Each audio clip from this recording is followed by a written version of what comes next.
Good morning, I'm Shannon Darr, and I am here to present the progress that I have made on my paper, Spiritual Roots of the Environment in Linda Hogan's Dwellings.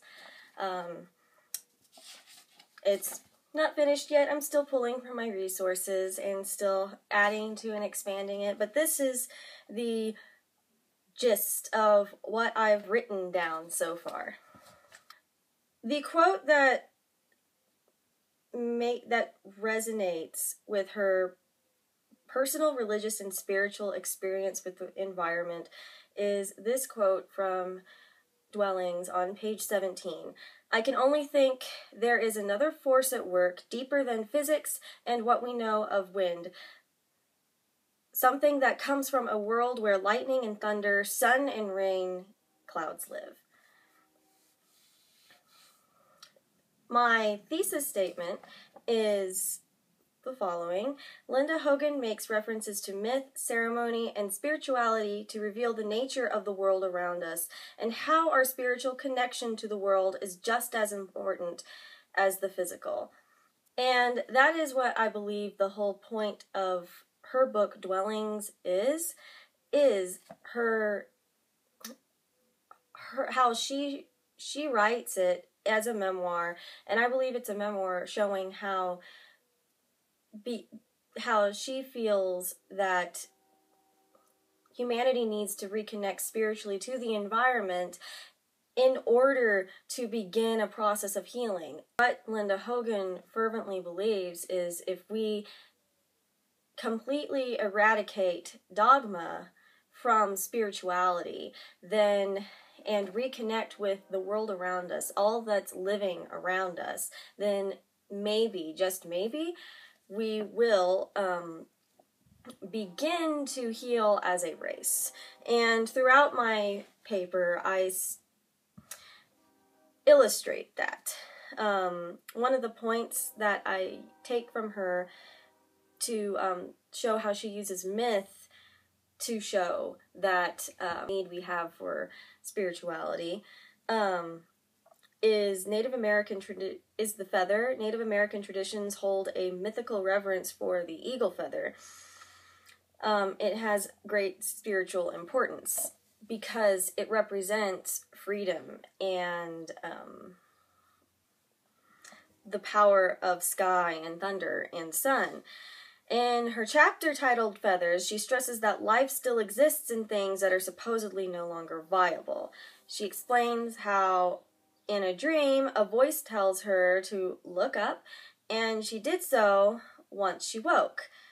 For years, she'd been praying for her own eagle feather that comes from a live bird. Anyway, the dream that she had led her to the acquisition of an eagle feather that fell from the sky just when she woke up and obeyed the voice in her dream. And she says, this is what happened. This is an actual true account of what happened. I had a dream and this happened. And she uses that to show kind of how there is something more out there than just the physical world, that there is some guiding force behind everything. Luan Fatek, and I apologize if I butcher any names. I try to pronounce them correctly, but sometimes I fail miserably. But Luan Fatek said in her article, Native North American Religions and Participatory Visions, remarks that Indian religions, because of their overarching emphasis on individual visionary experiences, are mythical at their core. And she says this when she explains the ethos behind the collective Native American religions as a whole. Linda Hogan continues on and says, others have tried for centuries to understand the world by science and intellect, but have not yet done so.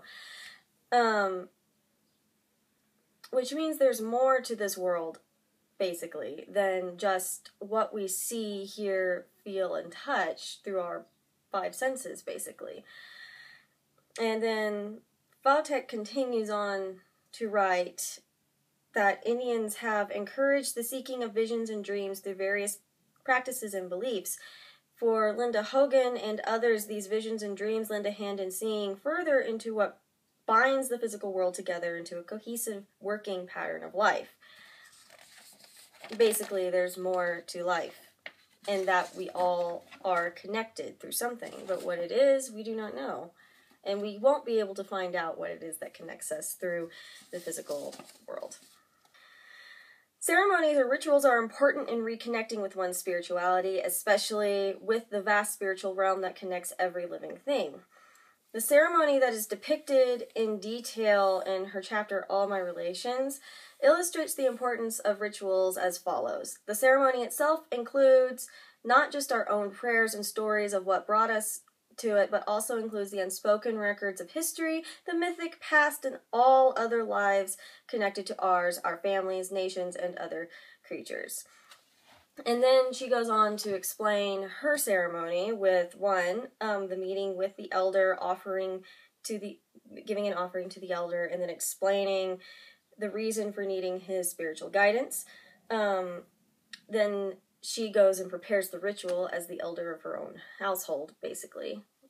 And then she and others get together for this ritual, and then the ceremony ends and everybody leaves. And when I say end, she believes that the completing of the ceremony is actually the beginning. The ceremony continues in the way you live your life. In an interview with Joseph Bruchac, Linda Hogan remarks that she feels very fortunate that I have a place to live where I am grounded, surrounded really by earth, the circle of mountains. The balance you mentioned between the spiritual and the physical and the mental, a lot of people who become interested in the spiritual tradition become very silly. They go off so far, there's no balance of no footing, and our feet are very important in spiritual life, touching earth. Basically, she's saying, while we need to be spiritual, we also need to be grounded in reality, which that is, I think all of us can agree on that. We have to be grounded in reality in order to gain a better understanding of the reality around us. Hogan explains that it is part of a healing and restoration ceremony. It is the mending of a broken connection between us and the rest. For Hogan, ceremony and ritual provides a mending, a reconnection of the person to the people, places, and things around them. Humanity in this modern world has consistently rejected their place in this world as part of a harmonious whole. And I believe that is our biggest problem as humanity, is we aren't trying to work in a harmonious whole. We're fighting each other. We're fighting against each other, trying to worry with each other. Even if we have different opinions and beliefs and practices, what we shouldn't be doing is going up to each other and saying, we should blah, blah, blah, blah, you need to do it this way, you need to do it that way. No, even if one way is better than the other in doing something, like, I don't know, maybe there's a better way to read a book than most people do, but we shouldn't force people to doing that. And our problem is that we have created hierarchies that shouldn't be there. And I think that's what Linda Hogan's saying in here as well, is that humanity has created this hierarchy of me, and has rejected anything else that is needed. And then there's spirituality, and it's essential to sharing an intimate connection with the environment. She uses these stories of creations, in her chapter Creations, to prove that many of us in this time have lost their inner substance, the inner substance of our lives, and have forgotten to give praise and remember the sacredness of all life. At the beginning of the chapter, Hogan uses a Mayan creation myth to help illustrate her point on the importance of roots for both individual human beings and civilizations as a whole. It is these roots that will help us remember our place in the environment.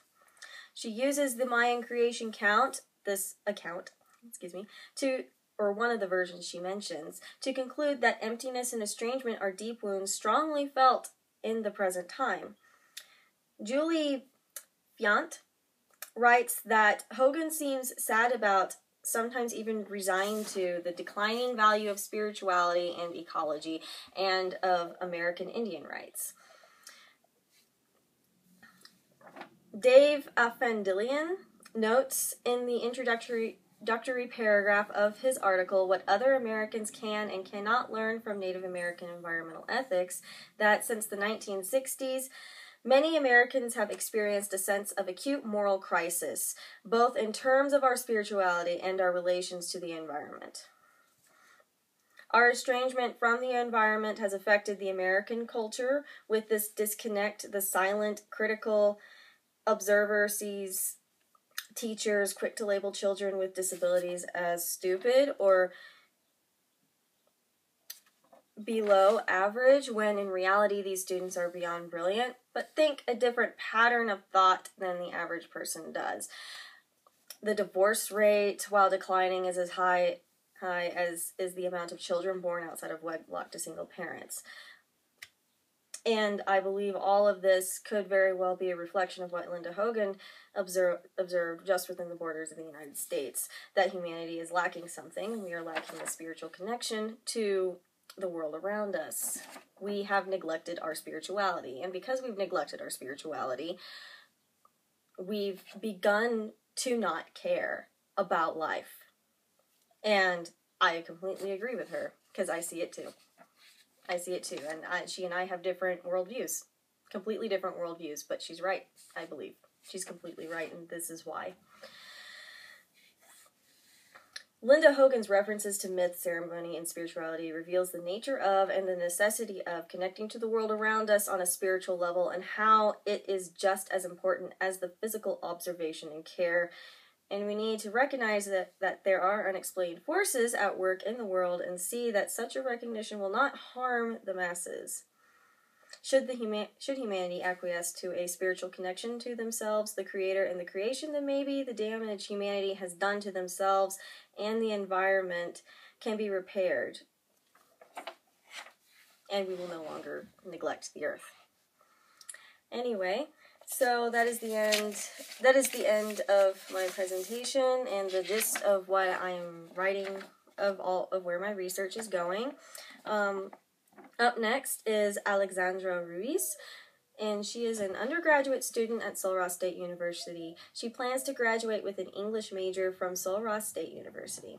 She's from El Paso, Texas, born and raised. She loves the color gray and loves a TV show called Grey's Anatomy by Shonda Rhimes. Have a good day.